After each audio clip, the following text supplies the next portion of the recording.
a genius in the shadows who changed the Ottoman Empire, not with a sword, but a pen. The hidden architect behind the world's most disciplined army, the Janissaries. A man whose idea turned captives into conquerors. His legacy built an empire, yet his family was destroyed by it. Justice before power, vision before blood. His story begins in the shadows. A brilliant mind who reshaped an empire, not with a sword in his hand, but with a pen dipped in destiny. In the quiet wooden halls of Bursa, where warriors chased glory and princes hunted thrones, one man whispered a different truth: justice before power. His name was Kara Halil, a scholar among warriors, a shadow behind sultans, the conscience of the state.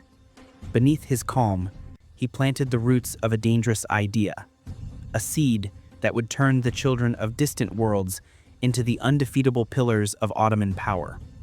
That seed became Devshirme, the silent system that created the Janissaries and fueled Ottoman conquest for centuries. But history can be cruel.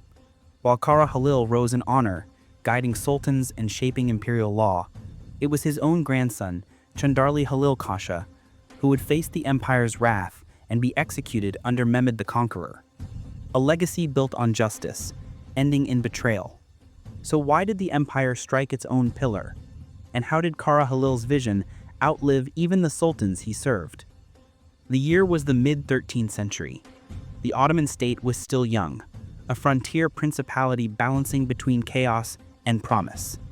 The throne had passed from Osman Gazi to his son Orhan. But the world waiting for Orhan was fragile. Enemies on every border, jealousy within the tribes, a state too small yet destined for greatness. Orhan needed more than soldiers.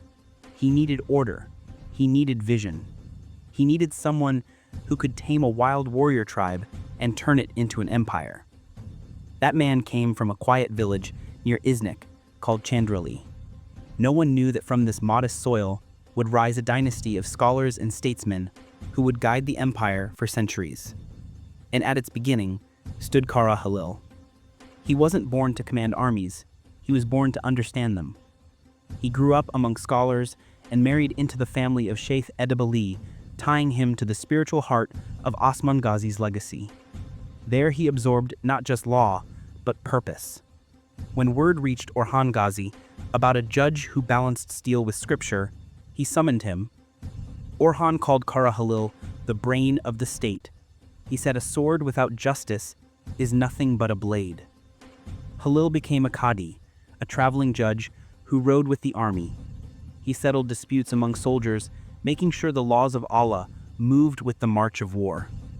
Every campaign, every battlefield, he was there beside the men with swords.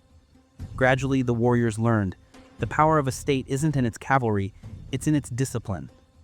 The Ottomans were still tribal. Warriors served their chiefs, not the Sultan. Loyalty was fluid. So Halil proposed something revolutionary. A new army, loyal only to Islam and the Sultan, not to tribe, not to blood, not to ego. From that spark came the first foundations of the Janissaries, the Janissary, elite infantry bound by faith and discipline. They carried swords, but their true strength came from devotion. To protect that purity of purpose, Halil sent judges with armies, to remind men that even in war, morality must lead. He said, when scholars stand beside soldiers, wars are won not by swords, but by faith. The Devshirme system, later perfected under Sultan Mehmed, was Halil's intellectual creation. Christian boys taken young, converted to Islam, trained as soldiers or statesmen, loyal only to the Sultan. Merit over bloodline, discipline above pride.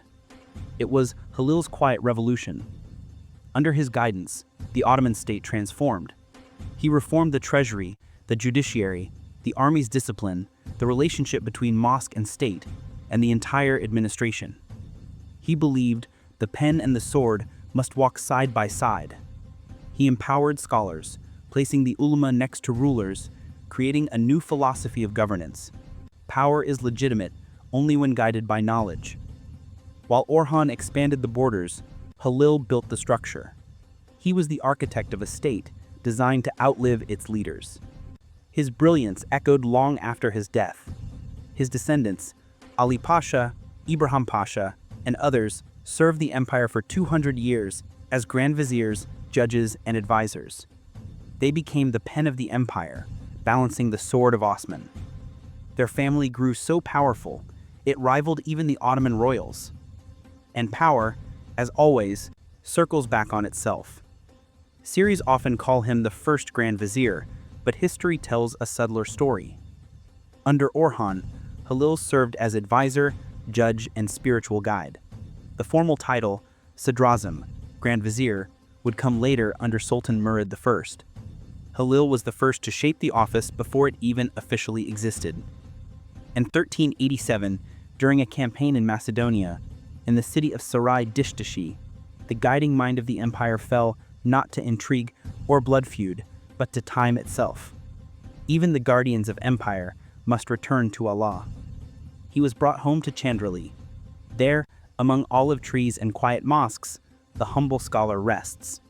Beside him lie his sons and grandsons, men who once guided sultans and upheld justice beneath the vast Ottoman sky.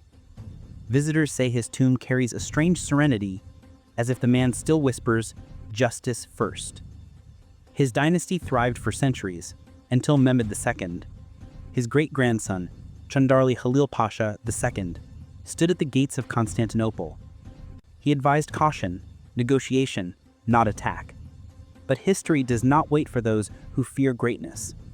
Mehmed conquered the city, and then turned his wrath inward, against the very family that built the empire's foundations. On July 10, 1453, Halil Pasha was executed. The family's power shattered. Their tomb in Iznik, left open to the sky, a ruthless reminder that even the greatest counselors can fall. Yet the design they built, the state they shaped, endured. Kara Halil stands forever at the crossroads of law, power, and destiny. His vision created an institution that turned outsiders into protectors, and at times into kingmakers. His story proves one timeless truth: empires are not built by swords alone, but by the minds that forge them. For more stories like this, subscribe to Epic Stories, where history isn't just told, it's felt.